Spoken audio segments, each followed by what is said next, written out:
Is that a coincidence? Of course not. 1980 was the same year when the CIA dropped crack cocaine off in the black community.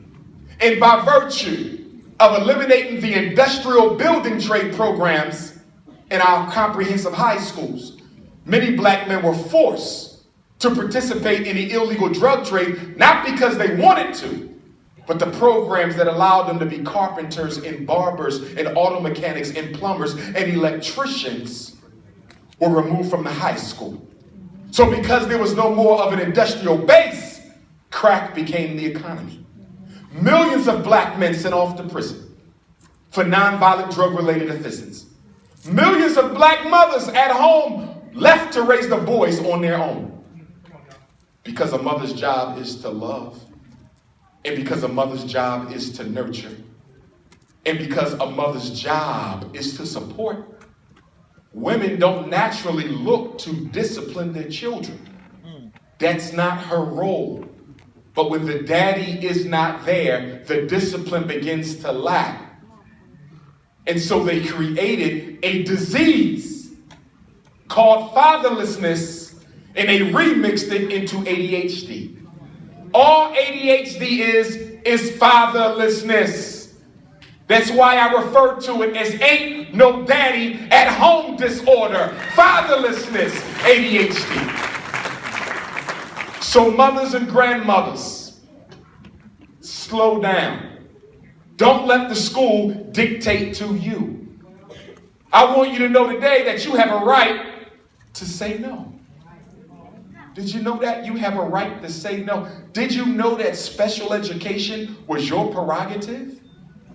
Did you know that an ADHD evaluation is your prerogative? Did you know that giving your children psychiatric medication is your prerogative? So I need you to start saying no. And under no circumstances, because some of you may have actually drunk the Kool-Aid. Some of you believe in ADHD. Some of you believe in conduct disorder. Some of you believe in emotional disturbances. Some of you believe in Ritalin. Some of you believe in Adderall. Some of you believe in Vyvanse. Some of you believe in Strattera. Some of you believe in Concerta.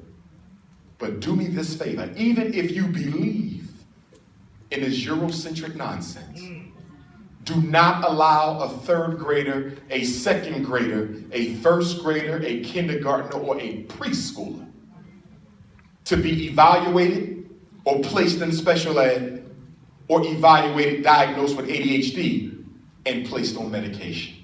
Don't do that to your child. Nothing good comes from psychiatric brain drugs. If crack is no good for you, Ritalin is no good for your child. They are one and the same. No difference. The Drug Enforcement Agency of America classifies Ritalin as a Schedule II drug.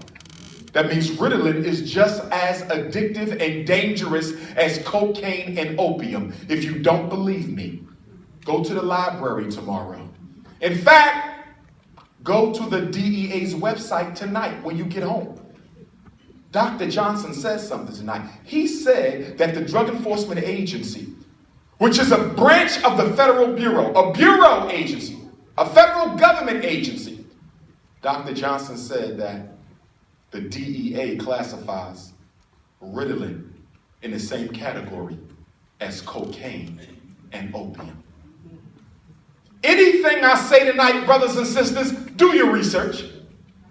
You don't have to walk out of here and swallow nothing you hear.